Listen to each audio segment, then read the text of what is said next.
original trip to Chicago was a phony. Because you always let me handle all of your business appointments, only this one time, you handled it yourself. Came up in the last minute. That's the reason I handled it myself. No, Mr. Whitney, no. This was no last-minute detail. No, you've been working on this for some time to get both of us out of the house and to get Chrissy out, too. The only one I want out of this house is you. Permanently. There was no business appointment, was there? Save your breath. I already called him. What's his name? Weston? The manager of your Chicago office?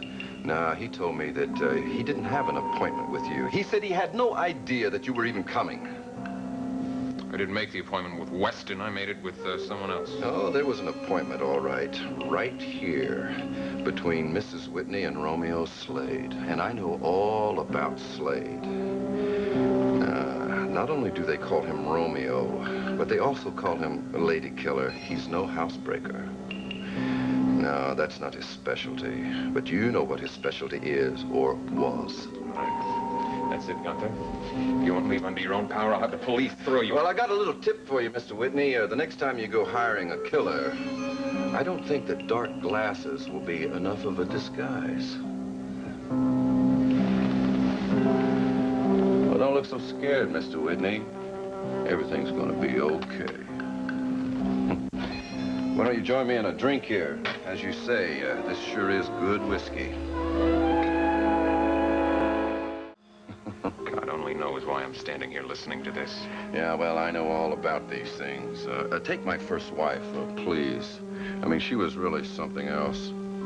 She was as sweet as sugar when anyone else was around, but bitter as poison when we were alone. You know, she wrapped herself all around my bank account. I mean, she had me put everything in her name. She walked off with the whole bundle as soon as she had a chance. You know something, Mr. Whitney? If I had known Romeo Slade then, I might have been tempted to slip him a few bucks for a first-class job myself. Only I'll bet it cost you more than just a few bucks, huh? For your information, Gunther, you're wrong. You're absolutely wrong. Yeah, well, you just keep saying that, Mr. Whitney. Now, take my second girl, Roxanne. We weren't married, thank God. No, I had enough sense not to give her a piece of paper. Although, that's sort of what agitated her, till I had to put her in an institution. All right, that's it. I've listened to enough of your garbage. If you want to tell this ridiculous story to my wife, you go right ahead. She won't believe a word of it. And what about the cops? Think I could convince them? The cops? All right, you want to talk to the cops? Here, you talk to the cops.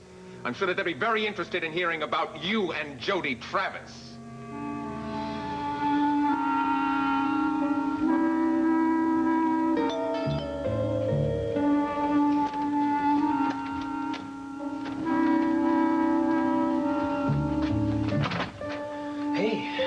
I've been expecting to hear from you. Gavin, You did go to the Whitney house, didn't you? Did you see Sky? Did you tell him you're quitting? No, I didn't. I couldn't. Oh, Gavin.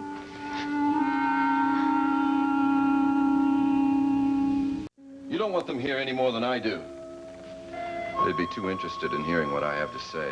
That you've been seen all around town with the same man that tried to rob you. The man that you blew away with a shotgun. Are you claiming to have seen me with this man? No, not personally. But I do have friends, people that I know. Would you like to know the name of the place where you met? Pretty crummy place. Exotic dancers, things like that. Romeo didn't have any taste. But then neither did you, if you don't mind my saying so. This is just a bluff, Gunther.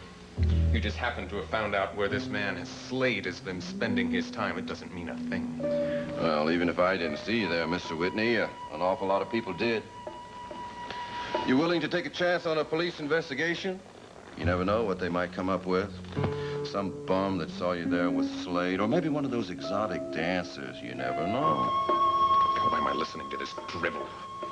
Yeah, well, it was you that told Chrissy it was okay to take the night off. It was you that set up that urgent trip to Chicago.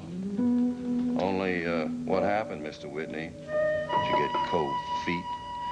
Is that why you hustled back here in that private jet to practically blow Romeo in half? All right, Gunther.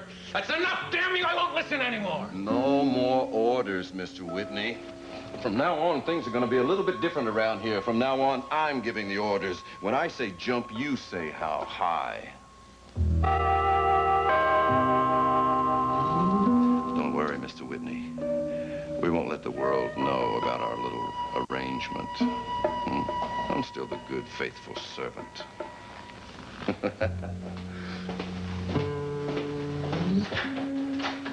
Well, the good Dr. Kavanaugh, what a surprise.